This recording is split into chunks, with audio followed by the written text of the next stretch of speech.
سلام آقا. سلام، خوش اومدید. در خدمت. از این بنده اول باشون زرد میشین نمونه ببینم.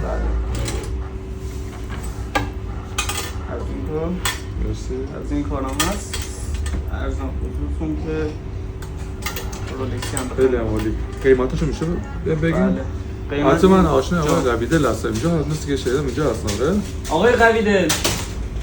باش. آقای نجفی مخلصم، خوش آمدید. شکرم، خیلی خوش آمدید. مرسی. آشنا هستن، خیلی هواشون داشته باشید. دست شما رو نگاه کنید. خواهش می‌کنم، خیلی خوش آمدید. قیمت چه بفهمم؟ بعد این تقدیمتون میشه به 750 این دوتا. این تقدیمتون میشه به 3,400. قیمتش خیلی بالا نگفتون؟ آقای قویدل. جان چی شد؟ خیلی بالا. آشنا قیمتا رو خوب بده بهشون. اوکی. حالا شما پسند بکنید من تخفیفشو بدم. پسند بکنید مشکل نداره. دست شما دارم.